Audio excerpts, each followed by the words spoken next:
Hello and welcome to the Tonic Weight Loss Podcast. My name is Harry Hedges and this is Season 3, Episode 2. As promised, they are coming thick and fast every single Friday morning. You should find a Tonic Weight Loss Podcast ready for you to listen to. And I'm delighted that I've got another guest. I'm so excited about this one. We've got so much to talk about today because this is a tonic patient, but there's been lots going on recently with this wonderful, wonderful patient. I've got Pam Phillips. How are we doing, Pam? You okay? Yeah, I'm really good. Thank you, Harry. How are you? I am very, very well and delighted. When I sent the message out recently and you arrived in my inbox saying you wanted to come on, I was delighted because we'll talk about this at the very end because I think that's well, not a crescendo because I think you've got lots and lots of wonderful things coming forward for you as well. But recently we had the Miss Bariatric Award, which should we tease people? We won't tell you what happened with that because obviously you did amazing, as we know. But we saw each other recently, didn't we? We had a lovely chat and that was a great day. Absolutely, it was a really good day, and I was really pleased that Tonic came out to support me. Actually, really made it sounds silly, but it made me make the decision to go to Miss B because actually, until Senna approached me to say, just to let you know, Tonic are sponsoring you and they're coming out, I wasn't going to go. Oh, wow. I was Okay. pulling out. So Yeah. it was because of you guys supporting me and believing in me that Wow. actually I took the leap and thought, "Do you know what, let's do this, Pam. Otherwise, I wouldn't have gone." So Oh, I've actually got a lot to thank Tonic for in that situation because the old me crept back in and the self-doubt sort of started making its way in. so that's really interesting because, and again, we've got so much to talk about sort of pre-op as well, right? But while we're here now, I think I think that's interesting in the sense that that side of things sometimes doesn't leave people, and that I suppose that backing. We're human beings, right? We need the backing of somebody or something to kind of go. You've got enough. You've always had enough. Go and do it. That event is, while it's absolutely wonderful, it does make people get out of their comfort zone, right? And I think I was sitting there watching it and thinking, wow, like how far have these wonderful women come to do this and embrace it and have the confidence to do so? And I mean, just I'm keen to talk about that sort of side of things about you sort of knowing that it was the right thing to do with regards to the confidence, but having to maybe have that extra support. And I'm delighted to hear that Tonic was someone that helped that. How do you channel that? How do you kind of go, okay, I'm going to do it now? What's the thinking process? I think that's such an important part of post bariatric surgery. Yeah, you're undoing the fabric of, for me, was 20 years. So I'm undoing 20 years of self-doubt, 20 years of talking bad about myself to myself, 20 years of other people's opinions of me based on, that I didn't sort of fit a certain mold, as it were. A taller lady, and at my biggest at 22 stone, I was a big lady. And unfortunately, society really finds it difficult when a taller woman, this is personal experience, and from speaking to other taller ladies that have had weight problems, they really do have a negative impression of those particular ladies. So all of that, and then this crescendo of coming to my end of my weight loss journey, I'm pretty much at goal, Harry. I'm really happy. And then this opportunity came forward for Miss Bariatric, and it wasn't about, a beauty competition. It wasn't about being the most beautiful. It was about actually what you've gained in what you've lost. 100%. And that message really kind of thrummed home and really made me want to go forward and do it. And it was only sort of on the lead up to it. And I believe it was about sort of 3 weeks before that I started thinking, oh, actually, this isn't for me. Yeah. Why am I putting myself out there? And then I got this call from Senna.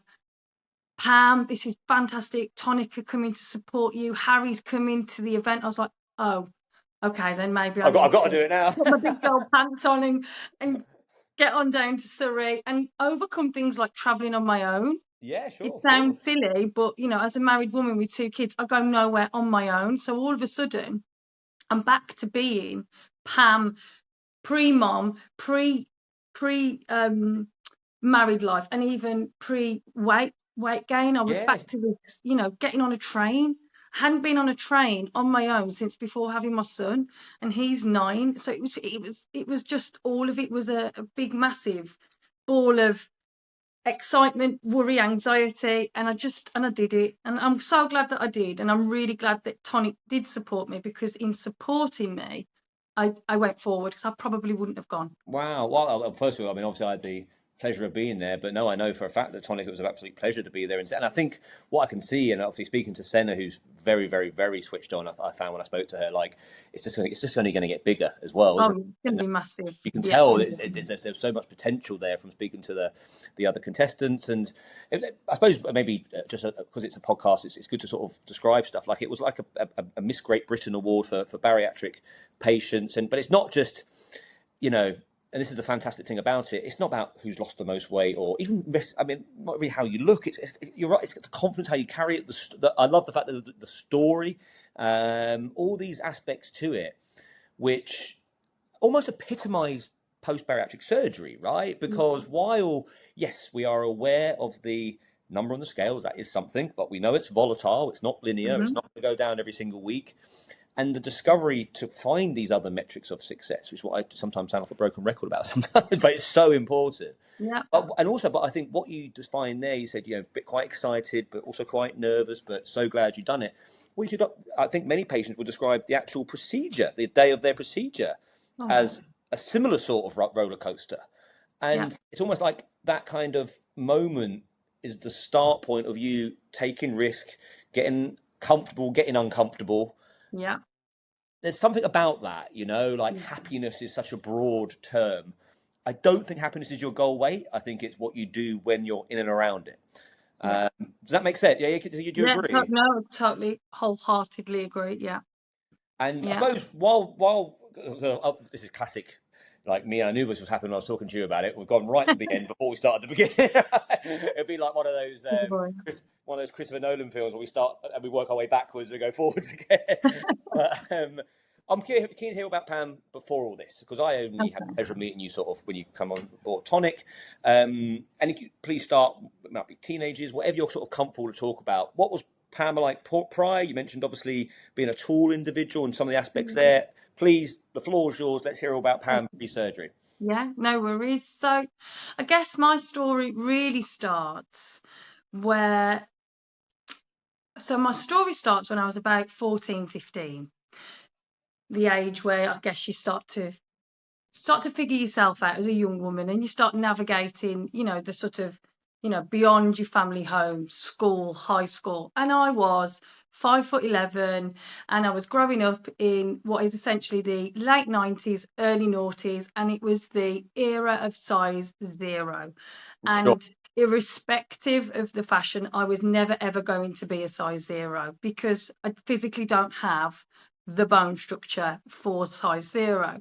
So whilst I was, young and didn't really have, sadly, a mother figure. My mum is in the picture, but I don't have the relationship with my mom like maybe like normal girls do. So I didn't have that sort of mother figure guiding me and saying, do you know what, Pam, this is fine, you are who you are, and building me up. So I didn't have that. So I kind of lost myself in my mid to late teens, and I had a really negative impression of myself, which then sort of went into that diet culture. So I went on my first diet at around about 16. I went on the Weight Watchers diet. The diet plan at the time was the red plan and the green plan.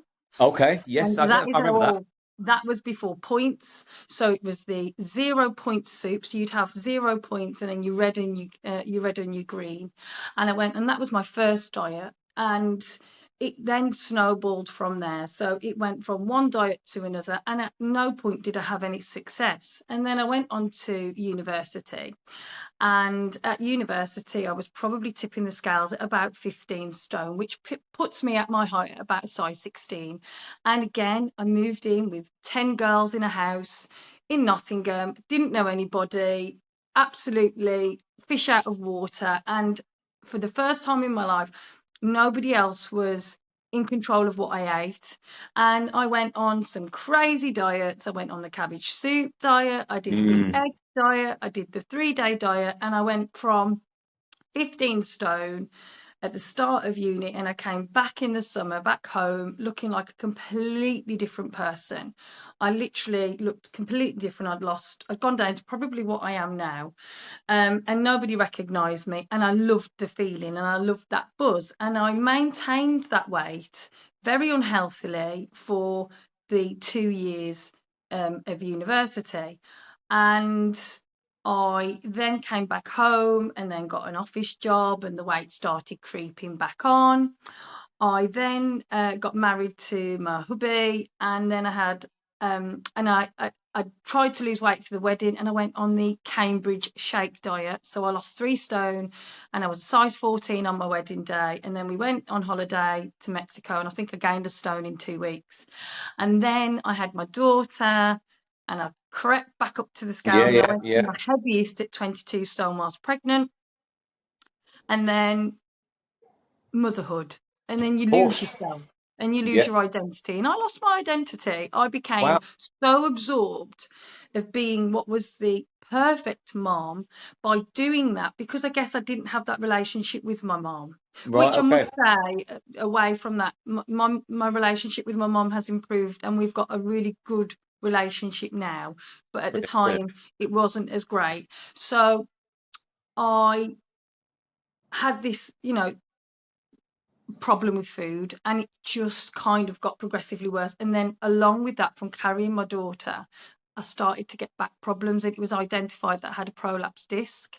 And Okay. periodically, from gaining and losing weight, from the point of having Olivia in 2010 and then my son 2015, my back deteriorated. And just before I pressed the button to say I'm going for weight loss surgery, I was admitted into hospital in February 2023 because I was in so much pain with my back. I was, I'll be perfectly honest, my mental health was at its lowest. I was having real problems in holding my bodily fluids. I was incontinent. Sure. I was in a real bad way. Um, and it had a massive impact on my home life, had a massive impact with, all of my friendships, Yeah. relationships, Yeah. because I was just so constant gnawing pain. And the back surgeon at the time said to me, he said, Pam, he said, please don't take this the wrong way. He said, but if you lost weight, you would see a significant improvement in your pain. Mm. I said, look, I get that and I know that. And looking at the amount that you need to lose and the time frame that you just don't have, he said, you've Wow. got to do something drastic. And he said, it's got to be a gastric sleeve for me. And I Okay. said, oh, okay. He So sounds that medical individual there sounds very forthright. He was like, yeah, he I just don't said, think look, he was really yeah, honest with me, like yeah, so yeah. blunt. And I needed that because actually previous osteopathic surgeons had kind of danced around it, told me it wasn't an issue. And then all of a sudden I had this, healthcare professional saying, Pam, if you don't lose weight, you're going to lose your leg. Wow, blind. Wow, okay. Yeah, Okay. that puts your ears up a little bit, doesn't it? Yeah. So my um doctor had put me forward for the NHS, my surgeon had put me forward for the NHS, and I was going forward for the NHS, and I was turning 40, and I was miserable and all of the things in between and still in pain. And my husband was like, should we just bite the bullet?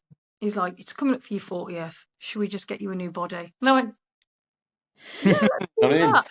So I reached out. I didn't want to have an operation in Turkey. I'd done my research and I didn't feel comfortable with having any kind of medical procedure abroad. I just didn't feel comfortable. Got my children to think of. It wasn't just me. And I reached out to a number of UK-based companies, including Tonic. Yes. And do you want to know why I chose Tonic?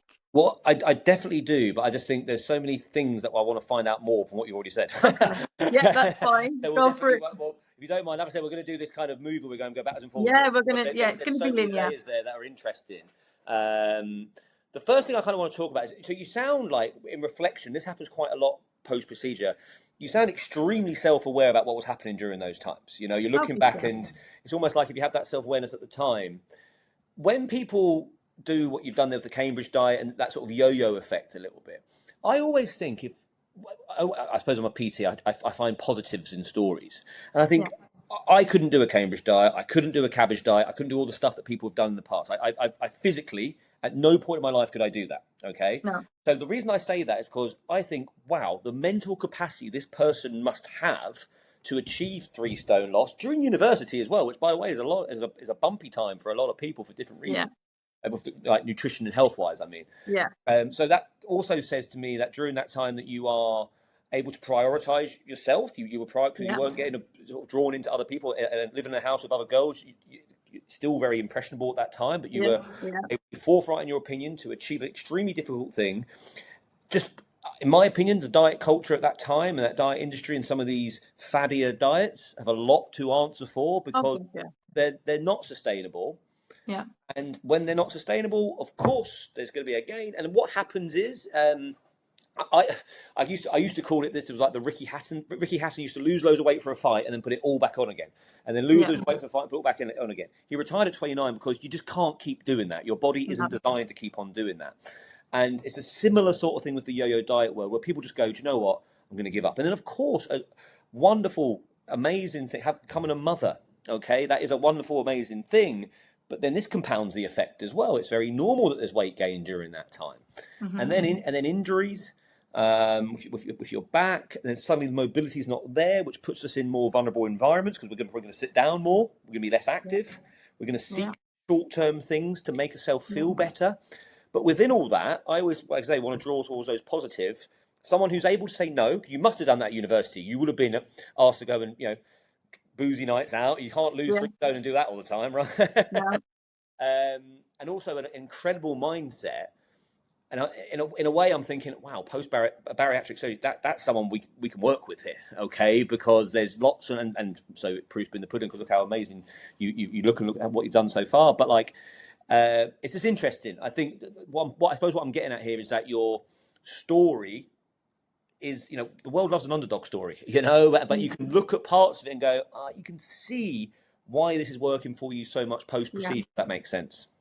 Oh God, yeah. I mean, if you really want like the underdog story, I've definitely got the underdog story. Okay, I love it. Go on, tell me. I was abandoned at the age of 9, and Oh my God. my grandma and my granddad looked after me, and I had a great childhood. And we always reflect, me and my sister, and we always say our childhood was endless summers, and that's just because it always felt like that. And it's really strange because you would think that would bring so much trauma, but it genuinely didn't, because my nan and granddad were just such great parents to us. They were strict, and we had a very old-fashioned upbringing, but we feel that it was testament to who we are today. Yeah. And even during university, sadly, I lost my dad. I lost my dad at 38.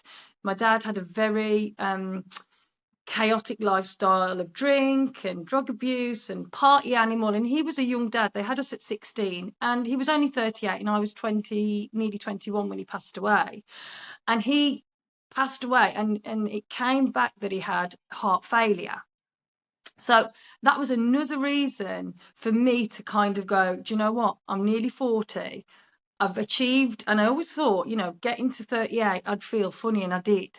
And then to get to Oh, okay. Yeah. 39, Yeah. Yeah. yeah, Yeah. Okay. to get to 39, I then thought, right, okay, I've achieved something that my dad didn't achieve. And how sad now I look back, and now I'm 41, and I think how young 38 is. And it's not until you get to sort of like your late 30s, early 40s, where you can actually respectfully look at age and say, you know what, 20, 21, 22, Oh. even as late as sort of 30s, early 30s, there's so much life left and Oh my so much God. to love Yeah. and adore. So, all of those things have made me who I am, I think. and made me a determined person, because having not having that mother figure, losing my dad at such a young age, has made me kind of stand up for myself. And like I said to you previously, I am my own PR, so you will always see that I try my very best 100%. to promote who I am. And I am a normal woman, and I have got chinks in my armor, but I am also strong, and I think that's why I've had such success with the journey. I completely agree, and I think what's so great to hear is, and actually this is actually quite a good question for you, because all those dynamics are abundantly obvious. When you're walking down Miss Bariatric, and that, obviously there's way more layers than just that, but it's abundantly clear this is a strong woman who's forthright in her views and does her thing.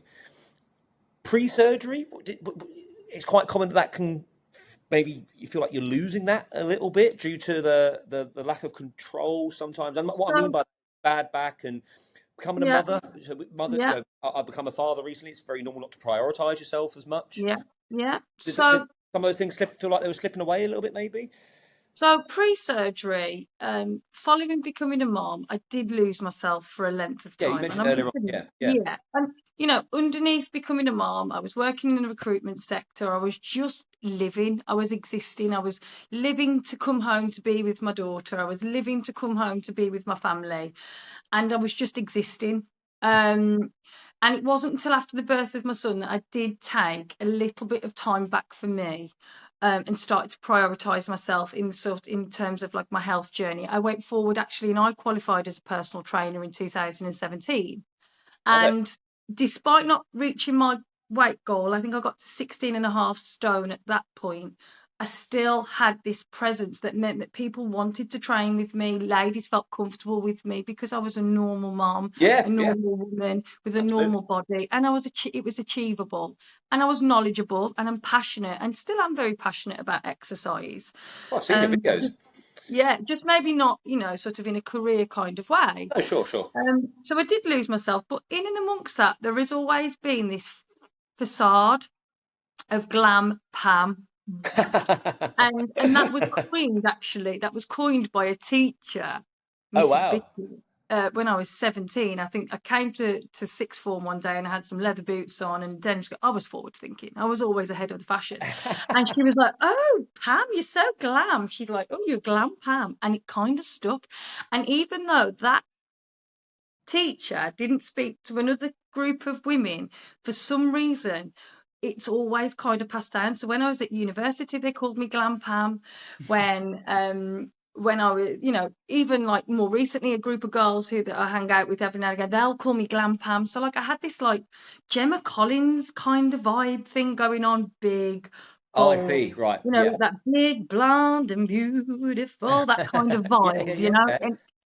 and as much as I played up to it, it was because it was like a comfort blanket, Sure. Yeah. and it made me feel safe, and it protected me from how I really felt about myself, which was desperately unhappy. Well, that's interesting because yeah, because glam obviously is a very very complimentary word, isn't it? It What I was was. going to actually say before you said that sort of the last bit there was, I think isn't that interesting because when I think glamorous, and I completely concur, you are glam Pam, but like what I mean is because you're a taller individual, Yeah, you carry it so well that I think that makes you very glamorous. You stand out in a room, and yeah, isn't that part of your that's what I want to ask you next about. You mentioned the height earlier on, and maybe the aspects about being a female, being a tall lady. yeah. To me, that's part of your positive. And I know, again, Oh I mean, yeah, but yeah. when you earlier on, you sort of suggested that maybe there's a bit of a it's Oh, how you carry it, I suppose, isn't it? But like, yeah. what was that you mentioned earlier on about how tall ladies and there was a bit of a sort of struggle there at one phase? So there's this, there is a very tall ladies get a little bit of a taller and bigger ladies get a bit of a tough ride. I've been out with friends who have been shorter and chubbier, shorter and bigger than me, and we can walk into a bar and not a head will turn in their direction, as in a negative way, to say Mm-mm. anything. But then I would walk in and it'd be like, bloody old Dave, she's bigger than you. And you'd hear it and you'd felt great on a night out. And then you'd be like, oh man. And I just would want to like shrivel up and don't look at me. And even though I've always made an effort, I've always had this isn't new, like I've always done my nails, I've always maintained, my appearance. And that's because how I was raised. I was raised to be very sort of, look after your nails, look after your hair, and that kind of thing. So that's always stayed with me. And irrespective of my size, I've always done that. Mm. But when you walk into a bar and you hear guys say that, I know what you it's mean. I know what you mean. It's disgusting, and they don't realise the impact. But it's no, of always course. the bigger, taller women that get it because unfortunately we stand out. And where in the past, I guess my height has been a negative thing for me, it's now my superpower. Like you will never see me look down. My eyes will never look at that floor ever again. I look Mm. forward. I walk with confidence that I've never had before. And Miss Bariatric has got a lot to do with that because Yeah. Okay. I had some really good confidence workshops pre the actual going out onto the runway, and that really helped me kind of put things into perspective. But even before then, the weight loss has had a massive impact. In fact, I gained height. I went to the doctors, and because I've lost weight, I'd gained volume. Oh wow. And again, measure me again. Measure, are you sure? She's like, yes, I promise you, Pam. You're 5 foot. You're 5'10.7". I was like, but I wasn't. So I gained Wow. I'd lost shoe size and gained height. So yeah, my height now is my superpower. I don't see. You'll never see me round my shoulders and try and stoop down No, in a no, no. photo. I can't do it anymore. Can't do it to myself. Well, I think, and I would 100% agree that when I've seen you in the room, it's your power. The judges at the Miss Bariatric were quite tall ladies as well, weren't they? Because Yeah, I remember they were. thinking, Yeah, and I was lovely. like, I remember thinking, if they base it on themselves, then Pam's going to win this, no problem, because they were very tall, beautiful, glamorous women as well, and I just find that. I think how you carry it is so key, right? Because I Yeah. imagine you walk into a room now, and if a guy says that to you, I think you have your shoulders back, look up, and go, "Yeah." And Dave, I'm sorry. Yeah, well, I think no one would even say it to you They because wouldn't know. They won't. you wouldn't be looking down or hunched over, and No. we talk about non-scale victories and metrics of success to go by. Well, confidence is huge, and Yeah. confidence is a hard one because you can't step on the scales and measure your confidence, right? No, you can't. It lives in the doing, it lives in the being day to day, and how you're going to take it on and use the weight loss to your advantage, right? Yeah. And I Yeah. think. Well, let's go. As I said, this is the Christopher Nolan movie. We're going to move it around now. Yeah. Let's Fine. go back to talking to Tonic, reaching out to us, the conversation. What did that look like? And how did you navigate those sort of early days? So I reached out, like I say, I reached out to 2 or 3 companies. And when I spoke to Tonic, I may have spoke to Sarah in the first instance, don't quote me, but I remember feeling this is the company for me. And the reason being is that I got this vibe of that they cared and that they wanted to know my story and my reasons for coming and knocking on the door. Whereas when I'd spoke to previous companies, it was very factual. It was very, there was lots of figures involved straight away. Whereas this felt like a family. It felt Yeah. like, we're going to bring you on board. We're going to look after you. You're not going to recognize yourself by Christmas. You're not. And it was just a lovely vibe. And then when I came over to Burcott Hall and met with the nurses and Mr. Awad, I just felt comfortable. There was always still an element of fear. And I think, going forward for an operation and putting yourself in the hands of others is always going to Of be, course, of course. a worrying time. But I was made to feel comfortable. I felt like it wasn't just a fact-finding call. I felt like it was, really trying to get to know you and build rapport with you on a level that you felt comfortable with. Mm-hmm. And I was right because that's come through from that very first call all the way through. I've never felt alone. As much as I am a bit of a lone wolf, and you don't really hear from me, very often. In the early days, you did, but now I'm in my own little You thing. yeah, But you I do get know crack on, yeah, that if I definitely. come back and I say, Harry, I need a little bit of a reboot on an exercise plan, I know you'd be there. If I reached out to the psychology team, which I have done, I know that they're supportive, same as the dietitians. They're just normal ladies. A lot of the people as well, I believe, have had the surgery Yeah, or some have, yeah. so that's fantastic in itself. That's testament because when they're talking to you, they're giving you first-hand 100%. experience. And I love that because, it can be very lonely having weight loss surgery. I found Yeah. it very lonely in my own social circle with friends and family. So I was so glad that I had the bariatric community, both through Tonic and on TikTok Well, and Facebook, because it's those people that keep you sane in the early days. the two really interesting points there around sort of you're right.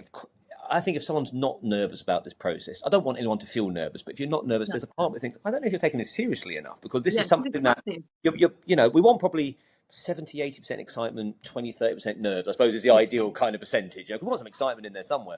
And I think the only way to get that sort of trust, and obviously people like Mr. Awad is absolutely marvellous when he speaks, people listen, he's extremely good at what he does.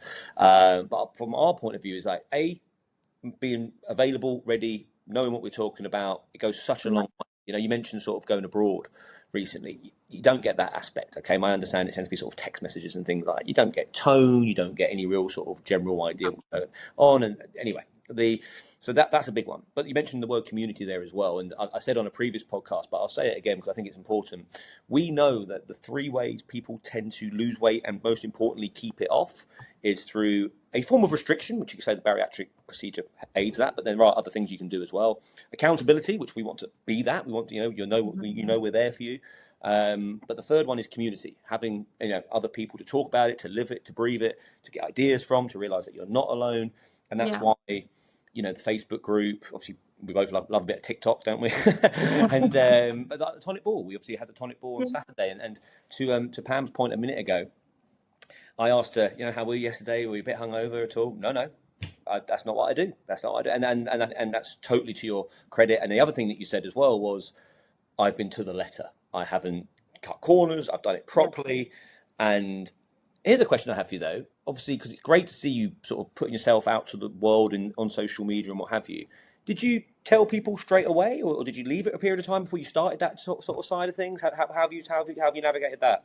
So I made the decision. So I had that conversation with my back surgeon, reached out to my doctor. She put me forward for the NHS. I then reached out to family and said, look, this is going to be happening. This is in the pipeline. It's going to be about a 2-year process. Ironically, my letter arrived last week to say that I'd been accepted for weight loss surgery. Okay. So Wow. I'd Okay. still be miserable. I might not even have been here, to be honest, the way Wow. I felt. Yeah. Yeah. I It's mean, that's the interesting, isn't it?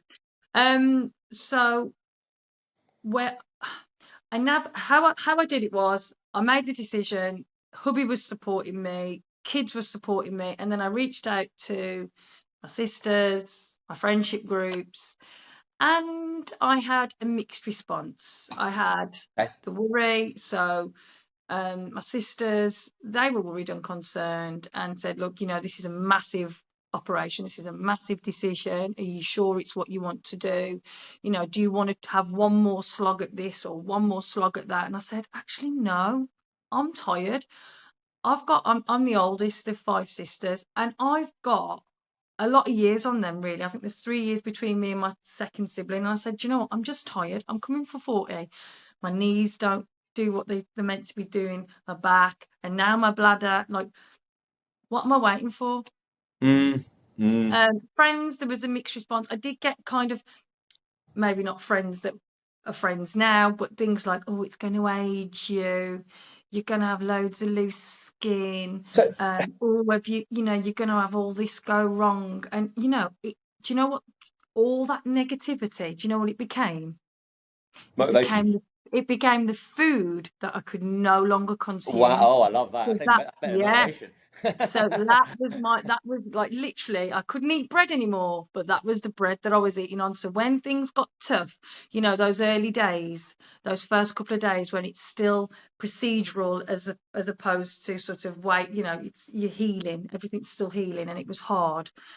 Um, I let that be the food that fed me, those negative vibes. And that's where Shrinking Pammy was born and my TikTok platform came out. I did it as a little bit of, you don't think I'm going to do it?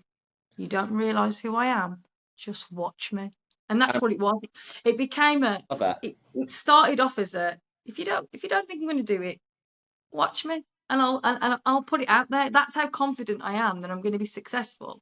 Because one thing that life has taught me from, that 9-year-old girl that mom didn't return back, and that 21-year-old whose dad passed away suddenly, and the conflict I had when I told my, immigrant grandfather that I was going to go to university, when all he ever did was come to this country and work. So Mm-mm. working class mentality, we're not the type of people to go to university. And people stood there and said, you can't.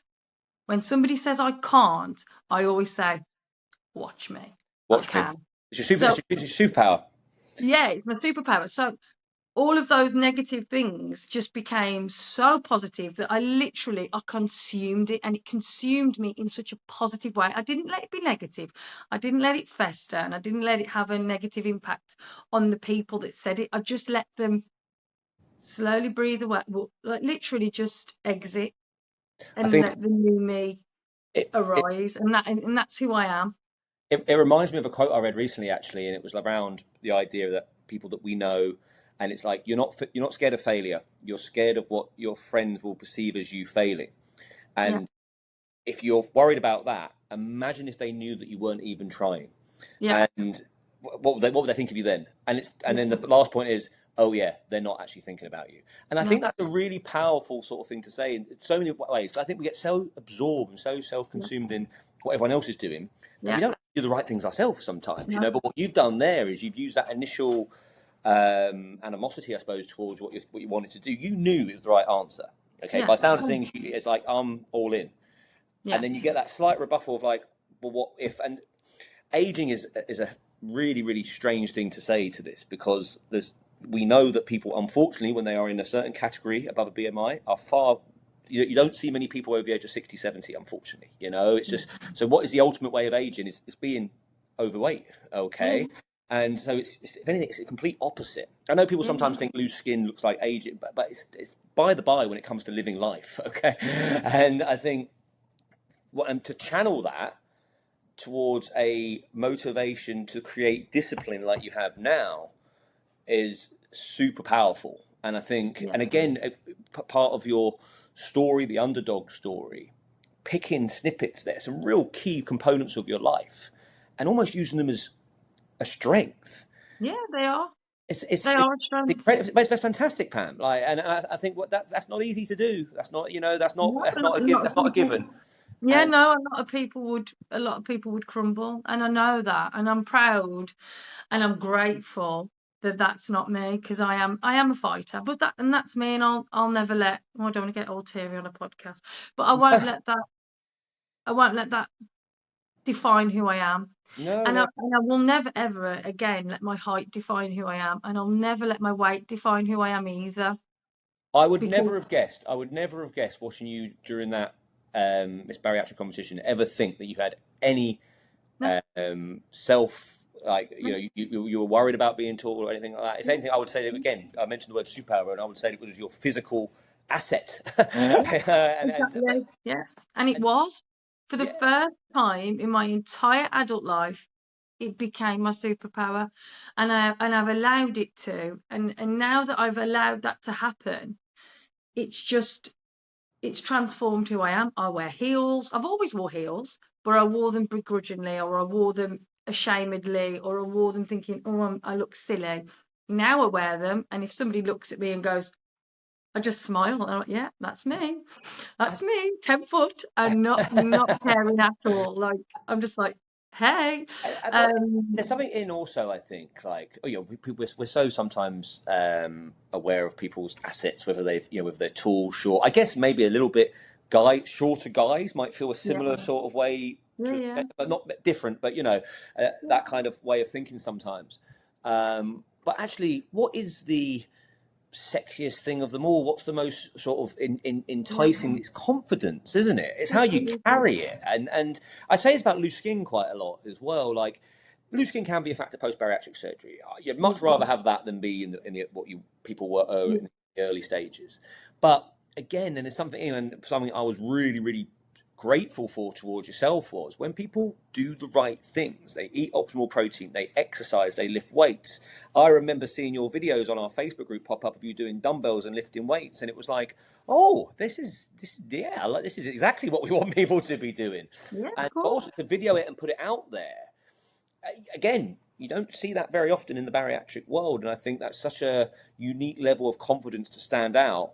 And again, using your aesthetics as your power, but not. And the key thing is not just towards yourself, because I think we've absolutely made it abundantly clear that you have this incredible self strength, but to help others as Yeah, well. And that's when um, it's not just it's like, that's when you're that's like another level of strength is when actually what you're yeah, doing is actually the idea is actually I want to help other people along the way. yeah. And that's one thing I must say. If someone was to ask me what can I offer, I am inspiring to other women. I do aspire to inspire others, especially women, guys as well, absolutely. But I feel I am a woman's woman. That's natural. Yeah, of course. Yeah. Um, you know, I'm a I'm at that age where, you know, I can see younger women. I've got a 14-year-old daughter and she's 5'10", and Oh, she's a well, you're a redhead. perfect role model. Yeah, and she's a redhead, and you know, she's got a couple of things that could be a negative for her Could be in the key terms of word. growing Yeah, up. yeah. But let me tell you now, absolutely not. Like she she absolutely adores her hair. She absolutely adores her height, and that's because where I didn't have those words being spoken, I always tell her how amazing she is, and I say, Mm. "Oh, Olivia, you look so beautiful today." And it's not just about beauty, you know. There's layers to a woman, and you know, the outside is only the littlest bit that you see. It's, you know, the fabric Oh, of yeah. us is so much deeper. Like you say, you would never have known my story when you see me walk down the runway. And it's amazing actually how post-op people who don't know me from before, how they perceive me now and think that I've had life so easy. I had a lady at work say to me, "Oh, Pam, I bet all you've ever had to do is bat your eyelids and you get what you want." And I said, Wow. and I took it as a compliment because Yeah, you yeah. know what, she obviously thinks she's seen me and she's thinking, yeah, she's always had what she's wanted and got her own way, and that's not been the case. And No. I allowed her. I Do, didn't get into it. I just allowed her. do you know what another sign of self-strength is, though? Where you don't even have to justify it. You just go, yeah, No, sure. because And when you start having to justify things and picking things away and saying, oh, well, actually, no, well, actually, I used to be 20 foot stone. And it's not that I'm ashamed, because she could quite easily find me on social media. And I know people at work have found me on no, social yeah, media, absolutely, yeah, come up sure. to me and going, oh my God, I can't believe you were that big.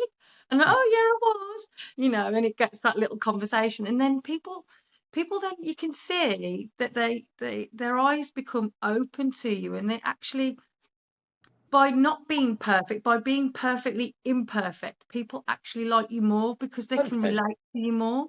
Big Because time. when you are so, you know, when you give off this vibe of being poised and polished, people are intimidated by that. And this is what I mean when I say I'm a woman's woman, because actually away from the nail polish and the hair and the lashes and the makeup, I'm just a normal girl. Like I'm a normal woman who, you know, will always find something beautiful in another woman to let them feel good about themselves, because I think, you know, hearing compliments off the woman, and I mean genuine compliments. I don't just mean like, you know, girls can do that. Oh, babe, yeah, looks nice. I don't do that. I find real things, and I'm, you know, to build someone up. And if someone can spend a bit of time with me and feel a little bit better about themselves, then I know I've achieved something. And that's another part of shrinking Pammy and who I am and where I kind of see myself and how I see myself going forward. I sound like I'm having an interview now, Harry. I'm sorry. No, I don't know. I love it. Where I see myself in 5 years,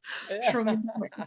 No, But you I know, think I'm just a normal girl. I keep saying girl. I'm not a girl anymore. I'm a normal woman. I'm fascinated in so many ways. I think like the idea of like people underestimate the power of a compliment in someone's day. Yeah. Yeah, we're not great at it. I don't think in the UK sometimes. I think it's No. quite common, especially for our own friends sometimes as well. Yeah. And Yeah. like I think I just got back from Dubai and I brought my newborn daughter there, 9 months old, and I thought it fascinating that whenever we got in a lift, and obviously Dubai is a very multicultural place. You know, you've got Yeah. lots of people from different nationalities living there. It's very very mixed and it's wonderful. But when I got in a lift, or obviously in malls there, in airports and things, you're going in and out of Yeah. lift all the time, right? Um, everyone to a person, doesn't matter how old, where they're from, would smile at her. And one Yeah. great her superpower is she tends to smile back, right? and Oh, I and love that. and and it's like it makes their day, yeah? And it Yeah. doesn't matter where they are in the world. And I was Yeah. like, you know what, but when it happened like 10 times, I just thought to myself, when does that end? What age do you get to where suddenly you're not really allowed to do that anymore? Because I think we know, like I said, a compliment goes a long way, but just I think a smile goes a long way. And I just wonder why that stops. You know, it won't be funny if I got into a lift and there was another person of a similar age and I just started smiling. That'd be weird, wouldn't it? I'm not saying that everyone should go around doing that, but I think We do that little that downward smile, don't we? We go. right. We do that. Yeah. That's the very British thing to do. You see an elderly person, you just go. Hi. Yeah. But I'm not going to mug you. It's like that kind of, you know what I mean? It's that meme, isn't it? The face you do to old people to let them know you're not a chav. do you know what? But do you know what's another very British thing to do? Be modest. We don't Yeah, like to necessarily shout to the rooftops about what we've done. And please, yeah, you mentioned there about it being an interview. Not at all. I want you to shout to the rooftops because you bloody yeah. deserve it. Right? Absolutely. And so, post procedure, sort of the first 6 weeks. What I'm always keen to ask is during that time, and you mentioned you were pretty much to the book, and I remember you were. Yeah, Any tips to, because people I think do intend to be by the book, but it doesn't necessarily mean they do it. And yeah, I've got a theory on this, and I hope, if you don't mind me sharing with you, I think it needs to be a deeper reason than just health as to why you're doing this. I yeah, think health is too vague. You yeah, will get healthy by losing a stone, 2 stone, or whatever it may be. And I'm not undermining that's a great amount of weight. But my yeah, point being is like you've already, I can tell, I've got several whys before you had the surgery, and it was, of course, it was your back and yeah, the health yeah, factor as well. But beyond that, have you got any tips to go? Because I don't think anyone expects perfection, but yeah, how did you manage to prioritize so consistently for such a long amount of time? Because we're only talking May 2023, and yeah, I said this to Rebecca in the previous podcast. Actually, you talk like you're a veteran, if you don't mind me saying. Like you talk like yeah. you've like you're 5 years post procedure, and it's like in the sort of a distant memory, you're just getting on with your life, and it's actually not that long ago, really. So, have you No. got tips around how maybe someone can be as or almost prioritize it as much as possible? Well, firstly, you've got to definitely be 110% committed.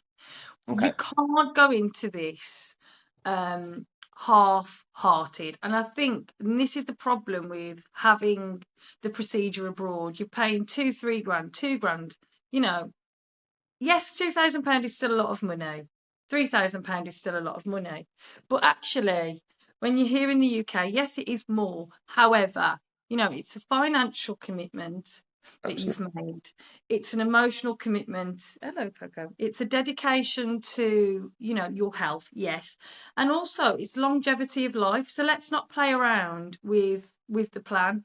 The plan's there and the plan works. If you stick to the plan, you will receive the right results. I do speak to people in the bariatric community and I see sort of like those that are at that 6, 7 month mark. And that was where I found like I was probably more 8, 9 months where the greeling started coming. And I remember my mouth watering for the first time and I was like, Oh, here we what's go. this? Yeah. Mm. What's this? And people, unfortunately, go into it because they get swept up. Social media has got a big part to play in it because you've got these real big TikTokers that are putting out there the successes that they've had without the real full story. So younger ladies that maybe haven't had like the 20 years of diet culture like I have, they've had maybe 5 years or they've gained some weight and they want to lose it. They think that it's the solution for them. Sure. And then they go ahead and have it done, not realizing the full commitment. And then, unfortunately, because they're not fully committed, they then start bending the rules and thinking, oh, well, the tool will work for me if I do sort of 60% of the diet. It doesn't Mm. work like that. And for me, I did not break anything, and I mean anything, until each timeline was met. So I didn't have my first glass of wine until I was 6 months post-op. And I checked in and said, look, I'm 6 months. Can I have a glass of wine? I'm going on a date with my husband. And I had a glass of red. I'm not a massive drinker. We don't drink at home, so it's not an issue. Mm. But everything was to the book. Everything was, and it still is majority of the time. I don't weigh myself now. I don't necessarily track, but what I do is I've put myself in a mind frame where I'm not on a diet.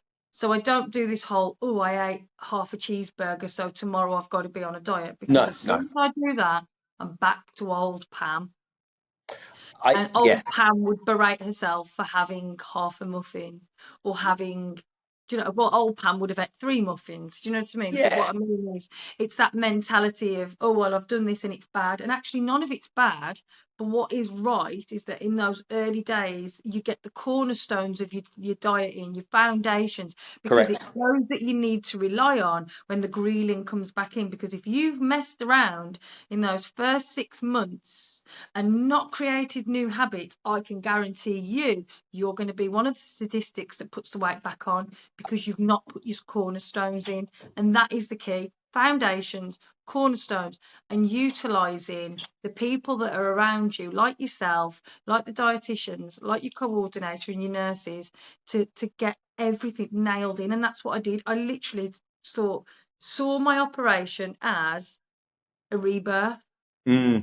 And I saw the liquid as that baby stage, the puree is that, Oh yeah, and I love it. I Love it. saw it as I'm really firing up my metabolism. I'm undoing all of the all of the awful things that I've done to myself in 20 years by being cruel Mm, mm, and mm. unkind to myself.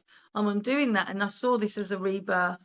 I think there's three really powerful things that you just said there that I've never Yeah, heard people sort of describe it like that before. So the yeah, first one being um, people sort of talk about the abroad side of things, and I think people know that it's a safer process over here for different reasons. yeah.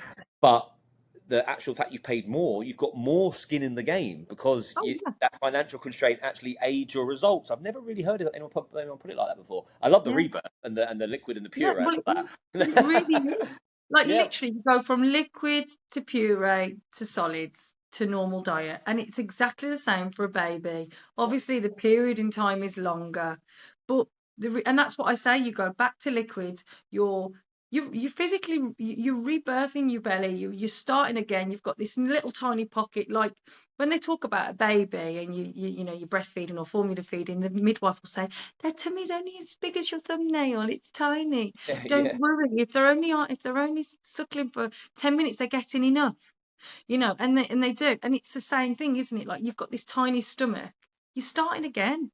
You are, yeah. I think You it's know. the I've never the rebirth. I like that, but also there's a metaphor there around not just the physical sort of food side of things, but also just the idea of Isn't what it? we're going to do going forwards from there, because it is a massive reset, and you can really channel that accordingly. And I really like what you said. The third sort of point I was going to make there was around if you put in the practice and the pillars that we talk about so consistently, most importantly, while you're losing the weight at that aggressive time, those first sort of few months or so, not only are you going to feel better for doing it, Yeah. but when people are losing weight, that's a very energizing process. The things that we Yeah. talk about, protein, fluids, exercise, these are also very energizing processes. So you Yeah. have this unbelievable feeling of like, oh no, this is just what I should be doing. Yeah. Whereas when people are just like maybe not prioritizing those processes enough and cutting corners a little bit, which is possible post procedure, which I always say to patients, that's one of the desirable things, that there is flexibility. It's not a case of you can never have anything ever again. It's No. a case of, you've got to be quite selective about it. But my point I'm making is that you almost springboard off the aggressive weight loss to build into these new habits. So you just left over these habits and you just rather do that. Yeah. And I think when people kind of go, oh, I'm losing weight, oh, I better exercise now because it's slowed down a little bit, it's just the wrong message. It's the wrong way It, round. it And really is. yeah, and I think like and if anyone's listening who is thinking about going down this road or is booked to go down this road or is 2 month post procedure, really take Pam's advice there, because success leaves clues, okay? And I think there is a undeniable kind of trait here that Hmm. you're left over with your habits now. You don't Yeah. Yeah. need to track calories anymore. You don't need to weigh yourself anymore No. because you're just too, I'm not being funny, too busy doing other stuff. You know? Yeah. Yeah. And that's a, Yet my and, weight no longer holds me back from my successes. My food addiction no longer holds me back. I no longer feel embarrassed eating in public. I no longer feel like every event has to involve food. I no longer feel like I have to reach for food for, comfort. I've got other things going on in my life that's so exciting and interesting that it no longer defines who I am. love that. And I'm living my life. Yes, I'll periodically weigh myself. I'd Oh, be, yeah, of course. Yeah, that's a good but thing to I do. Yeah. don't weigh myself every week. So, I thought, oh, I'm feeling a bit fluffy. Oh, I'm feeling, because obviously women's hormones do this, and that's another thing to take into account as well when you're losing weight, is that your hormones across your cycle have a 100%. detrimental impact to your weight loss week by week. So where you may think you're in a stall, it might just be actually that you're carrying your extra fluid, and then the following week you'll have your big loss, which is what I always found on the lead up to my monthly cycle. On my, the week before my period, I would always only lose about a pound, but then after I'd lose 5. So it kind of like I knew I kind of started seeing patterns. Um, But that's you really have, important actually. Can I just touch on that for a second? That's really yeah, important. There's lots of women who don't. I think they know that, but they seem to be so defined by the scales it overwhelms yeah, their emotions to the point where they actually just think that's not a thing anymore. I don't know. I'm not yeah. too sure. It's very hard You as a man to really, explain this you sometimes. really do. But there's a If luteal it, phase and there's a follicular phase, and the yeah, follicular that's it. phase during that 2 week phase of follicular, all's good. It's all pretty Yeah, predictable, right? yeah, That's yeah, probably the yeah, time to weigh yourself monthly because it's the yeah, most consistent time. But yeah. luteal, and this is a terrible thing to do on a podcast, but with my finger, I'm going up and down basically, right? As a scale, it's just going to be very, very volatile. Yeah, it And is. the only way to really track data on a sort of the luteal phase is this April to May and May to June Yeah, monthly because yeah, it's going yeah, in the right direction. You'll probably find it's going yeah, down, even though of course there's other factors. But I think look, it's yeah, okay to weigh yourself every now and again. But I think yeah, you mentioned two words there, which again success leaves clues around this. I'm excited and I'm learning. Two yeah. very powerful things in diet culture that I weren't in the Cambridge diet. Yeah, No, no one's excited and learning anything during that time, nobody's right? excited on it in space shakes. Well, yeah, well, if you think something like that, which, as I said earlier on, maybe has a bit to be left to desired about Yeah, what the impression they made on society. Well, let's flip them a little bit. Well, learning and exciting is not what two words I don't think anyone I've ever heard ever describe a fad diet before. no, So they didn't work. So let's try something else. And yeah, learning. So again, you strike me as a sort of purpose man. If someone was to ask you a question you don't know the answer, I think you go and find it out. absolutely. And I think Yeah, that's a really, really, really good trait to have. I yeah, think excited. Okay, cool. I've just done Miss Bariatric. I imagine your personality is what's next, yeah, yeah, and that is a successful. Believe it or not, is part of the successful weight loss journey. Because when do people tend to overconsume food, not prioritize the right thing? It's when they're bored. bored. And yeah, and excited and learning is not boredom, is it? That's on to the No, next one now. And what a great personality trait that is to have. yeah, I could talk all day long to you, Pamela. I'm also aware that we are 56 minutes in, and I said to you that I'm only yeah, I going know. to take 45 minutes of your time. It's okay. um, I've enjoyed is it, to be honest. Who doesn't? there, is there, I always ask at the end, I've already asked you about a tip around those early stages, but where you are now, also we spoke about the things you've done with regards to your socials and Senna reaching out to you and you saying yes to things. You're what, 19 months post procedure, yeah? Yeah, yeah. What's next? But also, what advice would you give someone who's maybe thinking about going down this road? So the advice that I'd give to someone is do your research. Make sure you go with someone that you trust. Make sure you go and ask all the questions. Nobody's going to be upset. Or actually, what I will say, a professional will not be upset, and they will have the answers, and they will have the answers backed up with figures. I know that when I went to Mr. Awad and I asked him my Oh, questions, Mr. Awad was black you and ain't, you're white. not, He had yeah, it you, all you, there, you're not getting a half-hearted everything. answer from him, let me tell you. No.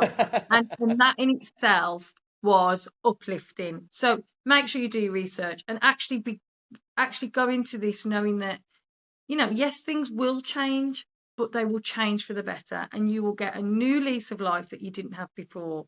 And go into it knowledgeable, go into it ready to learn, and go into it ready to achieve, and go into it with a clear mind and ready to have the support. Make sure you've got the support of your family and your friends and your wider circle, and build on those and build on that support system, because you will need it. In those early days, I was very tired because I wasn't getting the energy that I was used to getting.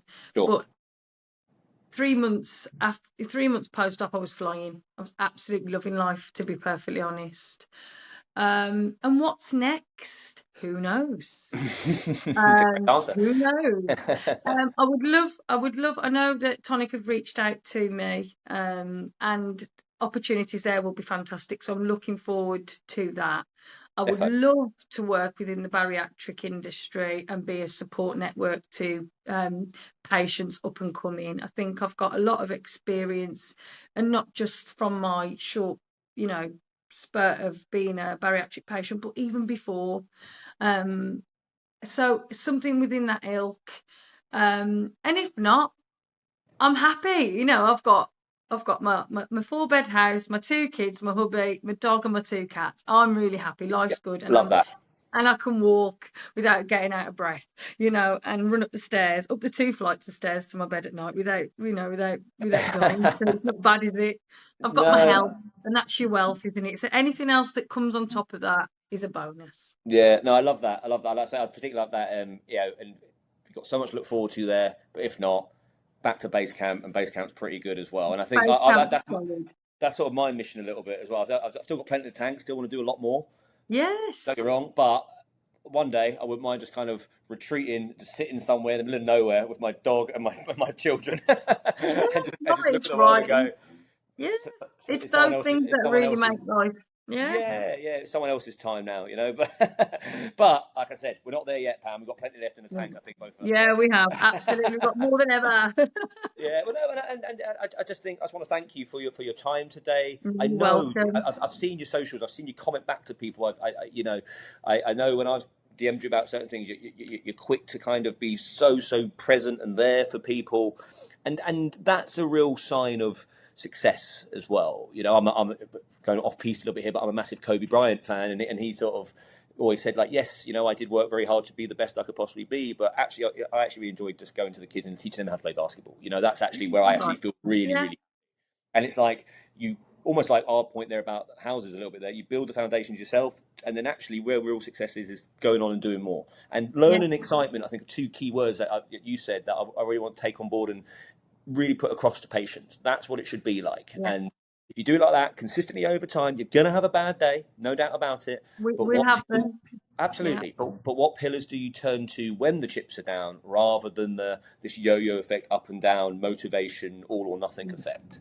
Yeah. And you, Glam Pam, just seem to be gliding through. But I know, like a duck, you're paddling away like mad Yeah, underneath. I always say that. I'm like a swan on the surface and my little legs are going.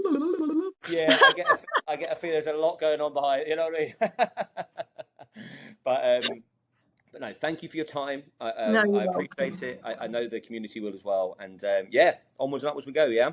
Absolutely. Gosh, the sun's decided to set on me now, look. Oh, it's a good time to go. Feed I mean, the flame, Harry. listen, guys, thank you so much. And Lovely. please, if you have any questions at all, please feel free to email me, harry@tonicsurgery.co.uk. If you want to jump onto the show, it will be a pleasure. And like Pam, we can celebrate your successes. And who knows, I'm sure there'll be an episode 2 with me and Pam very, very soon as well. Absolutely. All right. Hope so. Thanks, guys. See you later. Bye-bye.